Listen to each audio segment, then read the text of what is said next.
Welcome back, ladies and gentlemen. Paul Chamberlain, the Air Force guy, here today to show you, this is a 22RK reflection by Grand Design. Now, contrary to what some people might tell you, this is not a 22-footer. This thing is almost 28 feet. It's 27 foot, 11 inches. So, any questions on this, or any other campers for that matter, reach out to me. Contact information down below, as well as the specifications for this camper. So, let's get going. So we're going to go ahead and start on the inside first. And as I mentioned, it's a rear kitchen. Benefit there is most of the time you're going outside to entertain, so it makes it very easy for you to be bringing things in and taking things out. And then the other thing gives you a lot of counter space. I mean, even you have some more space here.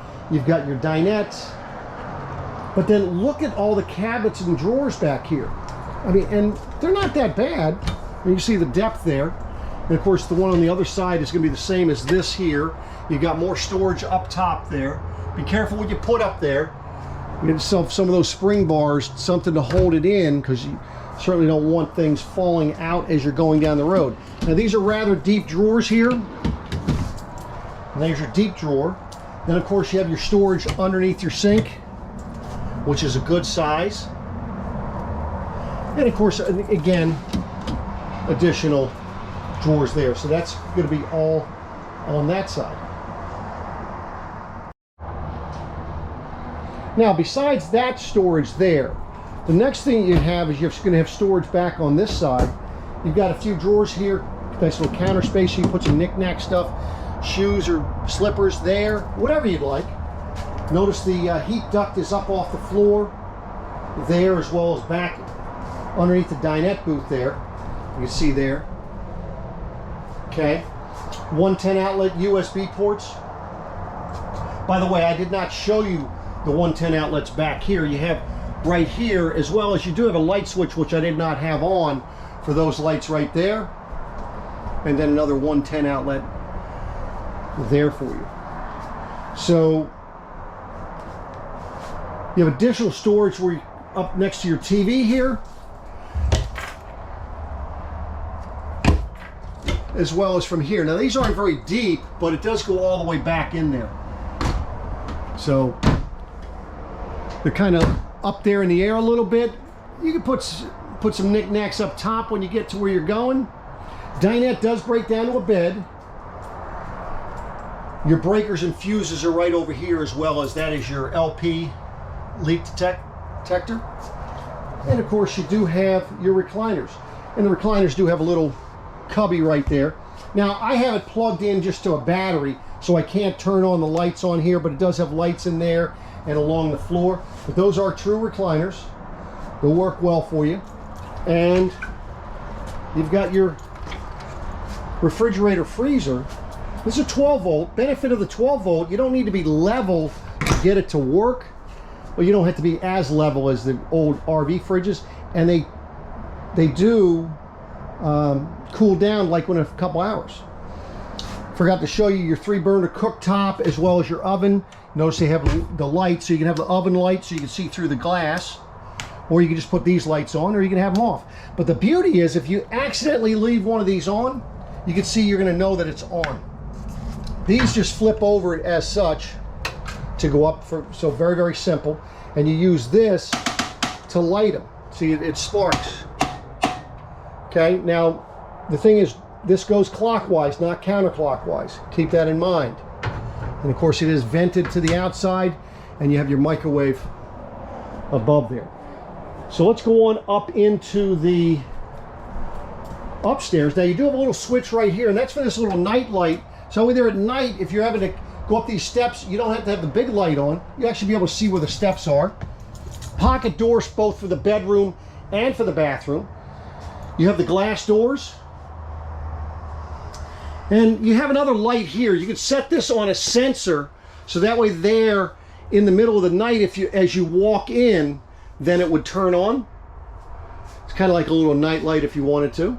It's timed, so it'll shut off by itself.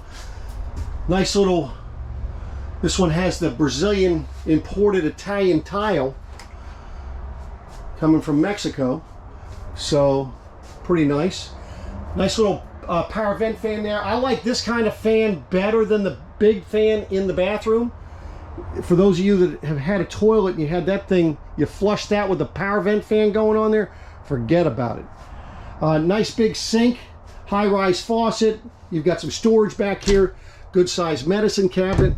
Of course, for your water heater, that's your on-demand water heater. Now these drawers, see what they look like. I know that people ask me, Paul, why do they put these in here? Why don't they install them somewhere? Chances are if they installed it somewhere, it would be the wrong place for you. So in the event that you want that installed, that can be done when you're picking it up. You just let them know where you'd like to have it. More storage under there, plenty of room in front of the toilet there. AC duct is in there as well. Coming into the bedroom, you can see you can mount a TV right there. Storage on either side of the bed, both up top here, there, as well as on the bottom. You do have 110 outlets there, so you can set things there, and then you have 12 volt, which is there in the middle. That way you can share it. Now this is a actual queen bed. It's residential 60 by 80. There is room underneath of it. Now this goes up rather easy because of the mattress that's on there. And see how high it gets up out of the way. In the event that you were to put a heavier mattress on there, not so much. So just keep that in mind. Most people just put they'll either get another mattress or get a foam topper. You do have additional storage over here. Let me show you that. So I want to get back so you can get a better view on this. So you have the drawers, they're rather deep. There's two of those. Okay, a little cubby down below there for some shoes or whatever. And then it does have a sensor light, which you can go ahead and set for motion sensor. And that's to get behind your shower. Makes a nice little area for you to be able to, if you have a leak at the faucet part for the shower, makes it easy for you to get to that. Notice the ducts again off the floor. Second AC up here. Nice thing with the 28-foot camper. It's nice to have this extra AC up here. Now let's get outside and show you what things look like outside. What are you thinking so far? You like the layout? You don't like the layout? Let's start in the back. So in the back, like most, they're gonna have a ladder rated at 300 pounds. Now, you have a hitch receiver back here, and it does have a little plug for light. Now the difference when you have the fifth wheel, this is rated for, as you can see, 300 pounds if you want to put it on there, but it's also rated if you wanted to tow something up to 3,000 pounds. Little vent on the back. It is wired and framed for the for your rear observation camera. But let me show you what the roof looks like. So here's what the roof looks like. You do have a 180 watt solar panel up here. You see your two ACs, your vent for the bathroom up there, and then of course vents for the your tanks and so forth. Very clean. Notice how it's crowned. That way there it keeps the water from puddling up on the roof. Now because you do have a rear kitchen with the layout, then you're going to have two separate connections to dump for. You're going to have this one back here. This is going to be for your sink. The rear kitchen's back in the back. Of course, you can see your tires over there. That you can go ahead and get down from the other side. And of course, you can see the leveling systems on this. Your pull is right here for this gray tank. And then for you to be able to store your sewer hose, it is right there. As you can see, it is enclosed in heated underbelly.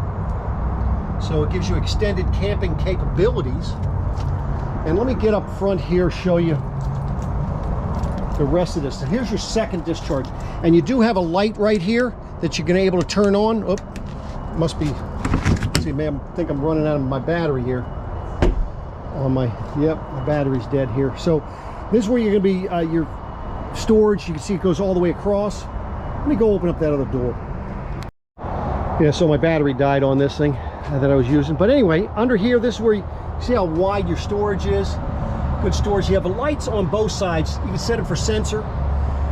It's set up for the tire link, tire management, you know, so you can check your tires while you're in your vehicle. And then, of course, this is for your leveling system, also for you to be able to get it on and off your truck. Nice thing was where it's located, you're able to stand here, push buttons, and you're able to see when you're getting on or off your truck. So this is where you bring your fresh water hose up through and your cable or whatever else you're going to be putting up through here to connect up here. Highly recommend brass wool under there. Keep those critters from coming up. Also leave it in there when you're not using it and close that lid. 110 outlet.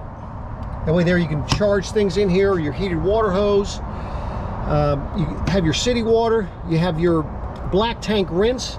Now this makes it very simple for you. It tells you where to put it for dry camping, city water, winterized, siphon, power tank fill, meaning if you want to fill your fresh water tank.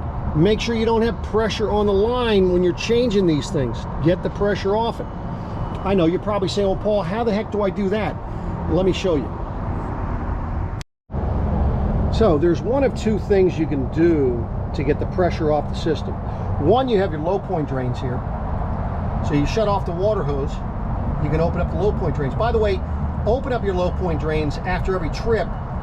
Let that water drip out as you're going home and then close them. You don't want to have water sitting in your lines. It will get rather stinky. Now while we're under here, let me just kind of pull this back here. You can see right there above the axle in the middle, it's not ideal, but you can get to it through in here. The white one, that is where you have your handle to pull for emptying your freshwater tank. The blue lines back in the back right there, that's your overflow for your freshwater tank. Now, keep in mind that if you're traveling down the road with water in your freshwater tank, there is a chance that it's going to go ahead and siphon out. I've had that happen. I've had customers that have had that happen. They do not come with ways of closing that off. If you wanted to close those off, you'd have to do that yourself. Make sure that if you do that, make sure they're open when you're filling it. Otherwise, you could overfill your tank and it could cause a problem. The other way you go ahead and get the pressure off your system is you have your outside shower here. You can always put your hose on there and turn that on. You've got a water pump switch back here. Your tank pulls, that's all right here. Explanation for your leveling system is right there, so if you have issues, read that. And then you're going to have two 30-pound bottles on here, and we're going to have one on either side with the automatic switchover. Now with that automatic switchover, and by the way, I'll be putting up a video explaining to you the best way to use your tanks. So stay tuned on that. But you can have both tanks open and never run out of propane if you do it correctly. Stickers for your weights and so forth. And then on the front here, this is where your battery is. You have a solar disconnect. You have a battery disconnect. Now the benefit there is you can leave the battery disconnect off, turn on the solar connect when you're not using it. Here's your solar controller, charger controller. It is prepped and ready for an inverter in the event that you wanted to put one on here. And again, there's another sensor light under here. So on your door side, you do have, of course, a nice big awning. This is where you have your Furrion. This is where you have your on-demand water heater for yourself, and then of course your furnace. So there you have it, ladies and gentlemen. This is the 22RK Reflection by Grand Design. What are your thoughts? Did I miss anything? Did I misspeak? It happens. So let me know down in the comments below. Thanks for watching. Like, comment, and subscribe to my channel. Thanks for watching, and I'll be back at you again soon.